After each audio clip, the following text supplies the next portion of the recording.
હવે વાત કરીએ ગુજરાત સ્થાપના દિવસની।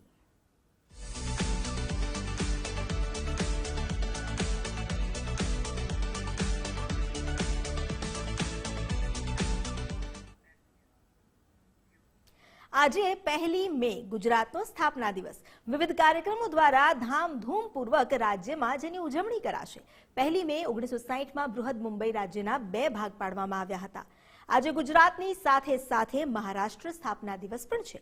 રવિશંકર મહારાજના હસ્તે સ્થાપના કરવામાં આવી હતી અને વર્ષોથી 1 મેના દિવસે ગુજરાત સ્થાપના દિવસની ઉજવણી કરવામાં આવે છે। આજે પણ વિવિધ કાર્યક્રમો થકી આ દિવસની ઉજવણી કરાશે।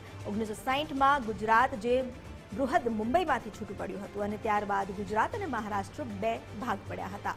આજે ગુજરાતની સાથોસાથ મહારાષ્ટ્ર સ્થાપના દિવસ પણ છે।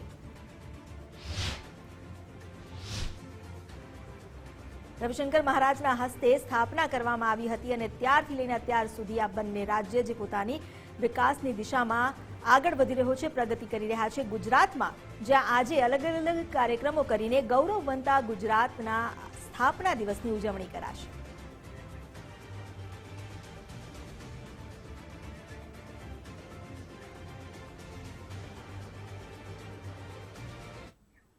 ગુજરાતના 64માં સ્થાપના દિવસની ઉજવણી વડાપ્રધાન મોદીએ નાગરિકોને શુભેચ્છા પાઠવી। વિકાસના મૂલ્યો સાથે ગુજરાત સમૃદ્ધ થતું રહે, સાંસ્કૃતિક વારસો અને સિદ્ધિઓને તેમણે યાદ કર્યું અને શુભેચ્છા પાઠવી ગુજરાતીઓને।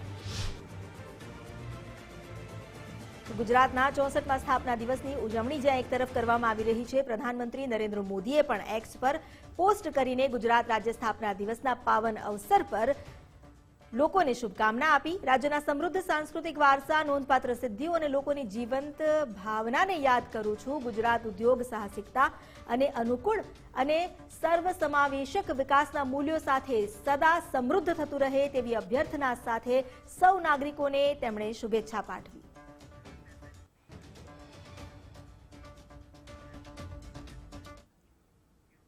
ગુજરાતના 64માં સ્થાપના દિવસની ઉજવણી છે તે સમયે કેન્દ્રીય ગૃહમંત્રી અમિતભાઈ શાહે પણ શુભેચ્છા પાઠવી છે।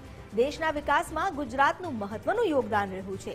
સમૃદ્ધ સંસ્કૃતિ, આતિથ્ય માટે પ્રખ્યાત ગુજરાત, આઝાદીના આંદોલન, દેશના એકીકરણમાં મોટું યોગદાન, સર્વાંગી વિકાસની શુભકામનાઓ અમિતભાઈ શાહે પાઠવી છે।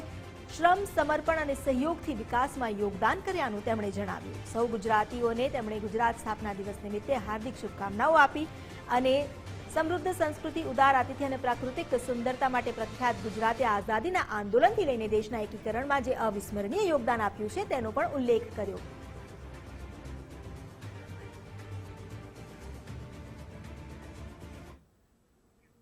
ગુજરાત રાજ્યનો આજે સ્થાપના દિવસ છે। આ સ્થાપના દિવસે મુખ્યમંત્રી ભૂપેન્દ્રભાઈ પટેલે પણ ટ્વીટ કર્યું અને ટ્વીટ કરી રાજ્યની જનતાને શુભકામના પાઠવી।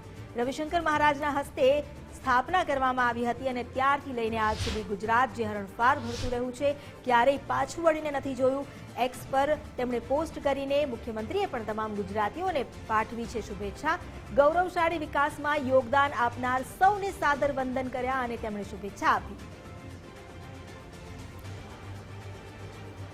ગુજરાત રાજ્યના સ્થાપના દિવસ નિમિત્તે તેમણે સોશિયલ મીડિયા સાઇટ એક્સ પર લખ્યું અને પુણ્યધરા પર દૈવી તત્વના આશીર્વાદ છે। અહીં સંતો સાધુજનોનું તપોબળ છે, પ્રકૃતિની મહેર છે, શૂરવીરોનું શૌર્ય છે અને ઉદ્યમશીલતાના વૈભવથી ગુજરાત સુશોભિત છે તેવું કહ્યું।